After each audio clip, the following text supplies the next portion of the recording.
PBN Bangla news.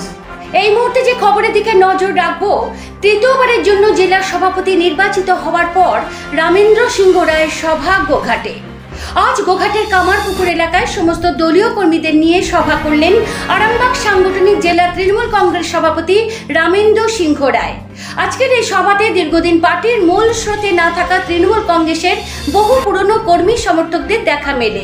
এই প্রসঙ্গে গোঘাটের একসময় দাপুটে তৃণমূল নেতা শাহাবুদ্দিন খান বলেন, আমাদের লক্ষ্য ২৬শে বিধানসভা, তাই প্রত্যেকে একত্রিত হয়ে কাজ করার লক্ষ্যে এখানে ব্রতী হয়েছি। অবশ্যই না পায় আর যদি দল যদি তাদেরকে পঞ্চায়েত একত্র দেয় তাহলে আমরা তৃণমূল কংগ্রেসের কর্মী, আমাদের ক্ষমতা আছে, আমাদের মান্যতা আছে, তাদের দিতে পারবো। এই সভাপতি নির্বাচিত হওয়ার পর দিকে দিকে সভা করতে ২৬শে বিধানসভার আগাম প্রস্তুতি।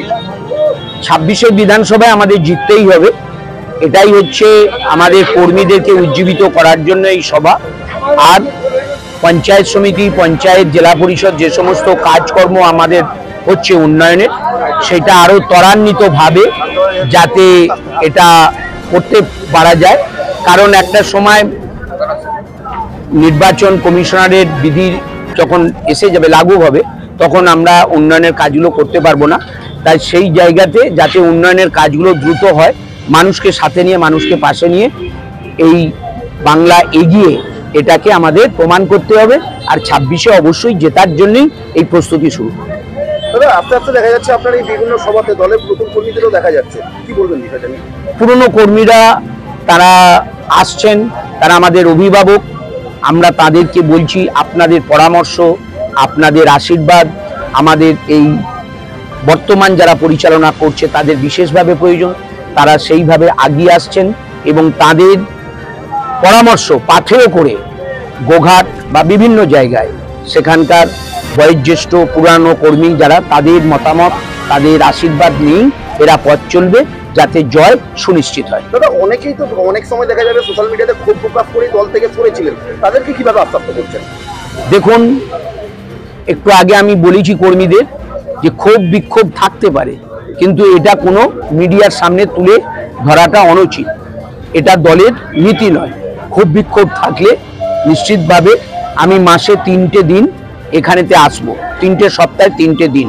যদি কোনো ক্ষোভ জমে থাকে আমার কাছে বলো, বসে সেটা মিটে যাবে। কিন্তু সোশ্যাল মিডিয়ায় বলে সেটা দলের ক্ষতি করাটা অহেতুক এই জিনিস করবে না। তাদের সব কর্মী আজকে শপথ নিয়েছে, তারা অঙ্গীকার করেছে যে আমরা সোশ্যাল মিডিয়ার কাছে এই সমস্ত কোনো কুকথা, কোনো বাজে রিপোর্ট, কোনো অপ্রাসঙ্গিক কথা তারা বলবে।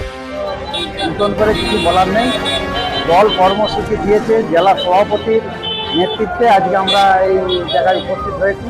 আগামী ২৬শে নির্বাচন, সেই নির্বাচন সবাই সমবেত হয়ে, এই গোঘাটে যে আমাদের বিধায়ক শূন্য, সেই বিধায়ক জায়গাটা পূরণ করে এবং আমাদের বিধানসভায় গোঘাট থেকে দল যাকেই প্রার্থী করুক না কেন, তাকে বিপুল ভোটে জয়ী করে আমরা বিধানসভা আজকে পাঠানোর জন্য আজকে এই জায়গায় এসে উপস্থিত। এক সময় দেখা গেছিল যে সাংবাদিক সম্মেলন করে একটা দল থেকে সরে গিয়েছিলেন। ওসব বাজে কথা, সরে যায়নি, আমরা দল থেকে আপাতত বসে।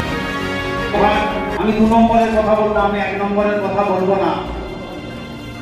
গোঘাট যেভাবে ২ নম্বর একটা জায়গায় দাঁড়িয়ে আছে, গোঘাটে ২ নম্বর ব্লক হারবার জায়গা নয়। আমি দেখছি যদি যৌথ নেতৃত্বে আমরা এক হয়ে চলব, নতুন পুরনোর সমন্বয়ে। নতুন পুরাতনরা আমাদেরকে বুদ্ধি যোগাবে, নতুনরা এগিয়ে যাবে এবং আমাদের যে পরবর্তী জেনারেশন তাদেরকে রাস্তা দেখাবে। এই ৩টে সমন্বয়ে আমরা যদি চলতে পারি, ২৪ সালের লোকসভার লড়াই সামনে দাঁড়িয়ে যে লিডার নেতৃত্ব দেয় তাকেই নেতা বলা হয়। আমরা দেখছি অনেক